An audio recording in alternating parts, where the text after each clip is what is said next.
नमस्कार, मैं doctor Suarchala, Jeeva fertility centres में साइंटिफिक डायरेक्टर। जुलाई के महीने में हम हमारे चारों सेंटर में जीवा फर्टिलिटी सेंटर्स बंजारा हिल्स, सनत नगर, कोमपल्ली और मणिकोंडा में फ्री कैंप रख रहे हैं। अवश्य आइए। Thank you.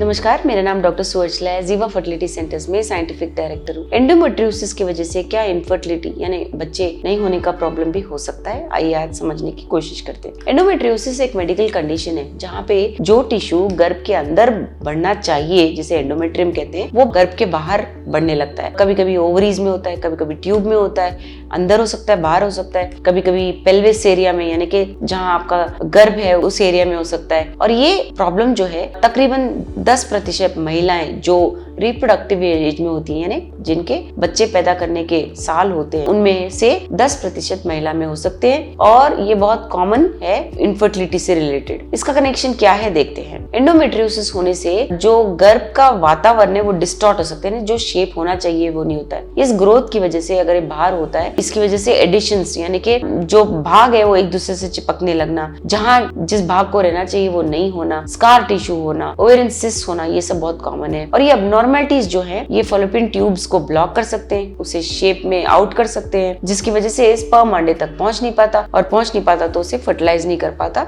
और यही नहीं, जब एम्ब्रियो बन भी जाता है तो वो गर्भ में आ भी नहीं सकता क्योंकि ट्यूब शायद ब्लॉक्ड हो। इसके अलावा एंडोमेट्रियोसिस की वजह से हार्मोनल इम्बैलेंसेस भी हो सकते हैं। ज्यादातर ईस्ट्रोजन नामक हार्मोन, ये जो हार्मोन है, इसके ना होने की वजह से अंडे का रिलीज हो पाना, डेवलप हो पाना में बाधा हो सकती है, जिसे हम ओव्यूलेशन कहते हैं, वो नहीं हो सकता है, जिसकी वजह से आप प्रेग्नेंट भी नहीं होने के आसार रखते हैं। यही नहीं, एंडोमेट्रियोसिस की वजह से एक का क्वालिटी भी खराब हो सकता है। एंडोमेट्रियोसिस क्वालिटी को खराब इस तरह करता है कि वो वहाँ पे ऑक्सीडेटिव स्ट्रेस यानी कि सोचिए जैसा कि एक पॉइजनस एनवायरनमेंट है, वहाँ पे इन्फ्लेमेशन, सूजन का होना या जो हार्मफुल सब्सटेंसेस है उसे रिलीज करता है, जिसकी वजह से गर्भ के आसपास जो भी कैविटी है उसमें वातावरण ठीक ना हो, जिसकी वजह से अंडों का क्वालिटी भी बिगड़ने के चांसेस होते हैं। एंडोमेट्रियोसिस की वजह से गर्भ का भी डिसफंक्शन यानी कि ठीक से फंक्शन ना करना भी देखा गया है। वो इसलिए क्योंकि जो एंडोमेट्रियल टिश्यू है वो ऐसे सब्सटेंसेस या जैसा फ्लूइड बना सकता है, जिसकी वजह से जो एम्ब्रियो बन रहा है वो शायद ना चिपक पाए, और जिसकी वजह से प्रेगनेंसी ना आ पाए, और अगर चिपक भी जाता है तो